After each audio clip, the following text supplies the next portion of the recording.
அனைவருக்கும் மாலை வணக்கம். பத்திரிகை, தொலைக்காட்சி, இணையதள சகோதர சகோதரிகளுக்கு இப்பொழுதும் வணக்கம். இன்னைக்கு ஸ்பெஷல் வணக்கம். காரணம்,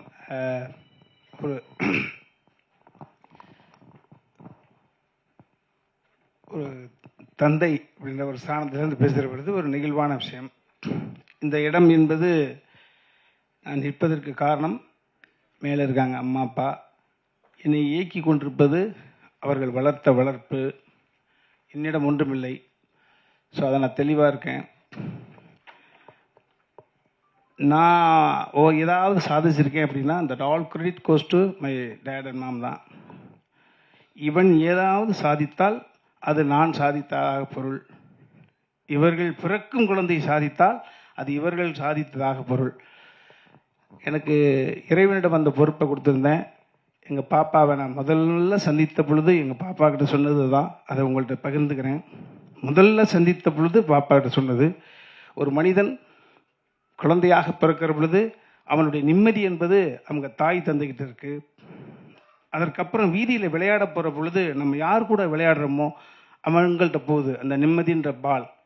அதற்கப்புறம் பள்ளிக்கூடத்துக்கு போகிற பொழுது பக்கத்தில் யார் உட்காந்துருக்காங்க அவங்களோட கேரக்டர் நம்மளை இன்ஸ்பயர் பண்ணும். அந்த நிம்மதின்ற பால் அவங்கள்ட்ட போகுது. பாடம் சொல்லிக் கொடுக்கும் வாத்தியார்கிட்ட போகுது. கல்லூரிக்கு போகிற பொழுது அதே தான் தொடருது. நண்பர்கள் யார், பக்கத்தில் இருப்பது யார், யாரிடம் இறைவன் கைகுலுக்க தூண்டுகிறான், யாரிடம் இறைவன் நம்மளை மாணவனாக சேர்க்கிறான். வேலைக்கு போகிற பொழுது நம்மளை விட உயர்ந்த இடத்தில் இருக்கக்கூடிய அதிகாரிகள்கிட்ட போயிடுது அந்த நிம்மதி. இப்படி ஒவ்வொரு நிம்மதியாக போகிற பொழுது அதற்கு அப்புறம் பர்சனல் வாழ்க்கை என்று வருகிற பொழுது நமது நிம்மதிங்கிற பால் நம்மளை கரம் பிடிக்க போகக்கூடிய வாழ்க்கையினுடைய துணைக்கிட்ட போயிடுது, நம்ம மனைவி கிட்ட போயிடுது. அதே போல் என் மனைவி கிராமத்தில் கல்யாணம் பண்ண எங்கள் பெரியம்மாவோட பேத்தி.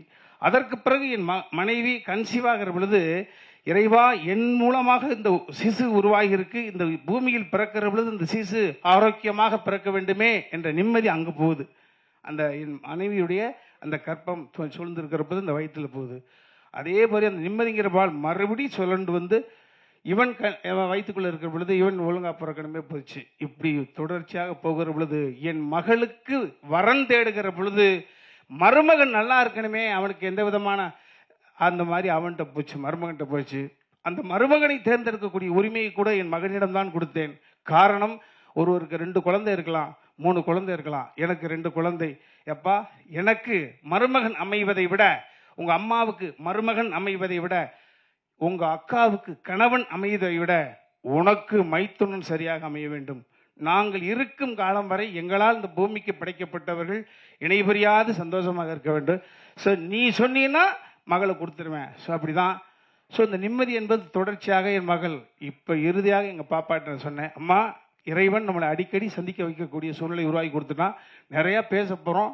முதல்ல அப்பா அங்கிளை பார்க்குற பொழுது என்ன சொன்னாங்கன்றது காலம் முழுக்க ஒன்று இருக்கணும்னா அது மாதிரி பாப்பாட்ட சொன்னேன், அம்மா இந்த நிம்மதி என்கிற பால் இப்போ உன் மடிக்கு வந்திருக்கடா செல்லம். ஸோ எங்களுடைய எதிர்காலத்தை, எங்களுடைய அடுத்த தளத்தை நீ தாயாக இருந்து வழி நடத்த வேண்டும் என்று சொன்னேன். வீட்டுக்கு மருமகளாக வந்தாலும் எங்களுக்கு மகள்தான். எங்களுடைய அடுத்த கட்ட எல்லாமே எங்கள் பாப்பா கையில் போயிருக்கு. ஸோ அதை தான் பாப்பாட்ட வலியுறுத்தி சொன்னேன். அதையெல்லாம் தாண்டி எனக்கு இது சுமையா சுகமா அப்படின்னா சுகம், ஆனால் சுமையான சுகம். காரணம், பார்த்து வியந்த ஒரு சுயம்பு. அர்ஜுன் சார் நான் சம்பந்தியாக பார்க்கவில்லை, நான் சார் தான் கூப்பிட்டுக்கிட்டு இருக்கேன், அவனு சார் தான் கூப்பிட்றான். நான் என் உயரம் தெரிந்தவன், நான் எல்லா ஸ்டெப்பை நான் அளந்து வச்சு தான் வந்திருக்கேன். யாருடைய எள்ளி நகையாடலுக்கும் நான் எந்த விதத்திலும் காரணமாயிடக்கூடாது.